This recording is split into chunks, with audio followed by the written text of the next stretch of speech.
পাসপোর্টের 111তম এপিসোড, কোমরের ব্যথার শেষ কথা। এমন কোনো ঘর নেই দিদি যেই ঘরে কম বেশি কোমরের ব্যথা মানুষ ভুক্তভোগী নন। শুধুমাত্র যে বয়স্করা তা নয়, আমাদের জেনারেশনের অনেক মানুষ আছেন যারা কিন্তু একটু বাইক চালাচ্ছেন, একটু ঘুরছেন, বেড়াচ্ছেন, কিন্তু কোমরে ব্যথা ফিরে আসছে। এটা এমন নয় যে শুধুমাত্র কোনো 55, 60, 65, 70 এরম বয়সী মানুষরা সাফার করছেন। এমনও অনেক মানুষ আছেন, বিশেষ করে আমাদের মায়েরা যারা হোমমেকার, ঘরে সামান্য একটু ঘর মুছছেন বা ঝাঁট দিচ্ছেন, সোজা হতে গেলে কোমরের কাজটা আড়ষ্ট ভাব লাগছে। অসুখটা পুষে রেখেছেন, অসুখটা রেখে দিয়েছেন ওই অনেকটা ব্যাংকের ফিক্সড ডিপোজিটের মতো, এবং ক্রমশ অসুখটা বাড়তে বাড়তে বাড়তে বাড়তে এমন একটা জায়গায় গিয়ে দাঁড়িয়ে গেল একটা সময়ে, যখন কিন্তু তিনি বুঝতে পারছেন যে কোমর থেকে ব্যথাটা কিন্তু যে কোনো একটা দিকের পা ধরে পেছন দিক দিয়ে নিচের দিকে নামতে শুরু করে দিয়েছে। অর্থাৎ কোমরের সমস্যাটা এতটাই অ্যাগ্রেসিভ হয়ে গেছে, কোমরের সমস্যাটা এবার সেটা পায়ের দিকে নেমে যে কোনো একটা পাকে দুর্বল থেকে দুর্বলতর করে নিয়ে যাচ্ছে, যেটা সঠিক ট্রিটমেন্ট না হলে তিনি কিন্তু তারপরে লক্ষ্য করবেন যে আমার একটা পায়ে ঝিঝি ধরছে বা অবশ হয়ে যাচ্ছে।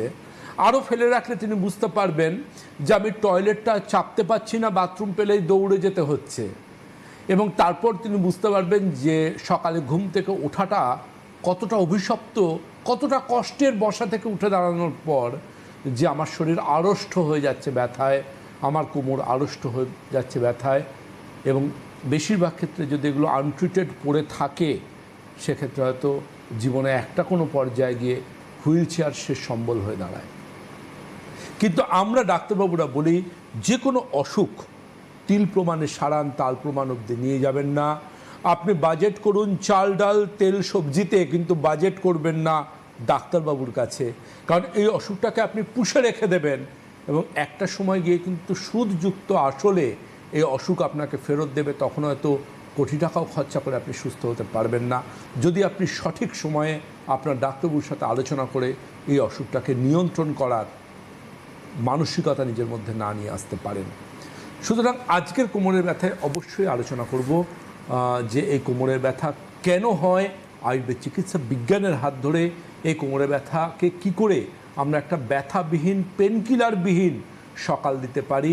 অবশ্যই সেটা নিয়ে আলোচনা করব, কারণ আমি নিজে ব্যক্তিগতভাবে পেনকিলারকে ডাক্তারবাবুদের পরামর্শ ছাড়া খাওয়ার খুব বিরোধী। কারণ অনেকেই ভাবেন পেনকিলারের সাথে একটা অ্যান্টাসিড খাওয়া বা অম্বল গ্যাসের ট্যাবলেট খাই না মানে 7 খুন মাপ।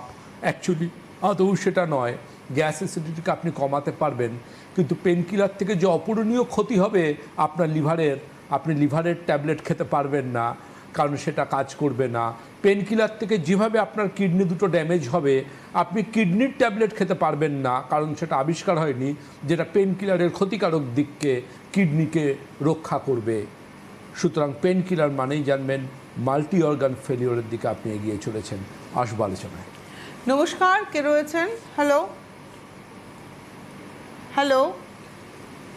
আজকে সম্ভবত কেউ নেই, আজকে প্রথম কথা বলবো স্টেন টু স্প্যাজম। অর্থাৎ দেখবেন মাসেলে স্টেন আসে, লিগামেন্টে স্টেন আসে। যখন পেশেন্টদের আমরা এমআরআই করাই, খুব একদম সুন্দরভাবে সেখানে উল্লেখ করা থাকে স্টেন শব্দটা। ইনফ্ল্যামড কন্ডিশন হয়ে আছে, কিছু ক্ষেত্রে ফ্লুইড জমে আছে, এগুলো আমরা হাতে পায়ে বিভিন্ন জায়গায় দেখতে পাই। কিন্তু কোমরের মাসেলের ক্ষেত্রে দেখা যায়, কোমরের ক্ষেত্রে অনেক ক্ষেত্রে কিন্তু সাধারণ স্টেনও আসতে পারে। অর্থাৎ কোমরে কোনো কারণে ভারী ওজন তুলেছেন, বিশেষ করে দেখবেন যারা জিমে যান, জিমে গিয়ে একটু বাজেট করেন, তারা ট্রেনারটা সঠিক নেন না। আচ্ছা। এবং এটা আমাদের দুর্ভাগ্য যে আমাদের এত লক্ষ লক্ষ কোটি কোটি ছেলেমেয়েরা জিমে মারা যায়, জিম করতে গিয়ে তারা মারা যায়।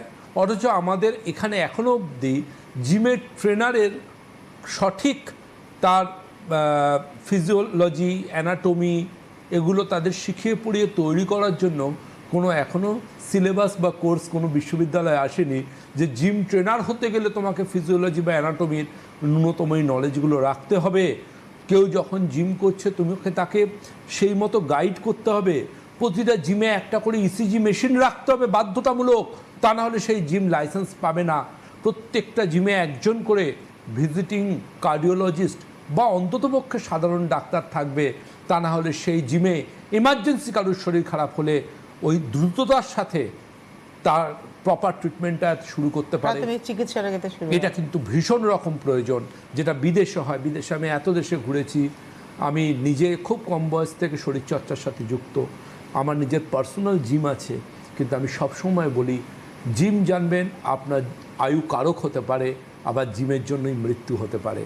আর এই জিমের জন্যই চলে আসতে পারে ভুলভালভাবে ওজন তোলা, সঠিক নিয়ম না মেনে ওজন তোলা। তার জন্য কোমরে বা শরীরের বিভিন্ন অংশে মারাত্মক স্ট্রেন এবং তার থেকে স্প্যাজম আসবো আলোচনা।